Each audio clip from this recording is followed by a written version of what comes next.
Hi, I'm Cody, and today we're going to talk about well caps. As methods evolve over time, products evolve with them to make things easier and safer. This is the case with well caps. In the past, well pits were used as a way to access the connection between the well and the discharge pipes. Now, the well casing extends above ground and pitless adapters are inserted below the frost line and the casing is topped with a well cap. In this video, we're going to cover some terms to understand 3 types of well caps and some cautions to be aware of when it comes to well pits. First, let's start with terms to understand. Breathing water well. When there are atmospheric pressure changes, air is able to enter or exit the well to prevent excess pressure or vacuum. Vermin proof. No small vermin or insects are able to enter the well from the cap. Well caps that are not vermin proof have gaps between the well casing and the inside of the cap. The purpose of these gaps is to allow the well to breathe, but along with letting air into the well, vermin and insects have access to. Locking.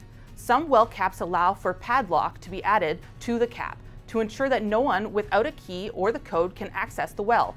Locking well caps use this as a tamper-proof feature. 3 types of well caps. Plain.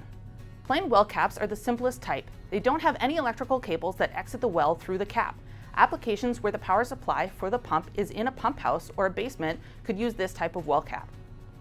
Typically, they're used where jet pumps are installed on a pitless adapter.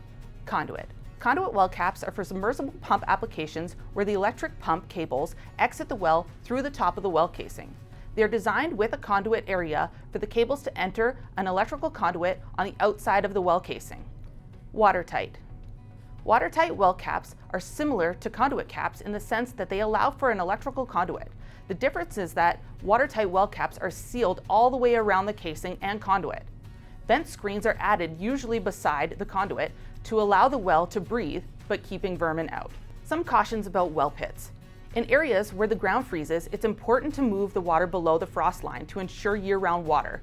Well pits used to be the way to go because that was the best way to service the fittings and connections from the well and discharge pipe. Well pits need to be large enough for a person to enter them. If they aren't properly sealed at the top, that means that animals or debris could fall into the well pit.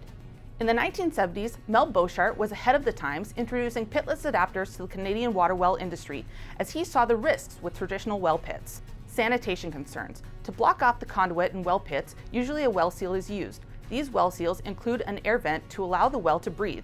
Contaminated surface water can enter the well through the air vent, seeping down and mixing with the well water. This contaminated surface water enters the well pit through cracked cement tiles, debris falling into the pit, or poor grouting. Repairs can be dangerous. Getting in or out of a well pit can be dangerous as they can be 5 to 8 feet deep, so a ladder might be required. Well pits may contain insufficient oxygen levels or toxic gases. To sum this up, due to these cautions, well pits are being replaced with pitless adapters and well caps. A greater understanding of well caps and the cautions of well pits will keep you and your water safe all year long. This video is based off a blog called 3 Types of Well Caps and What They Replace. To view the original blog, head to boshartu.com.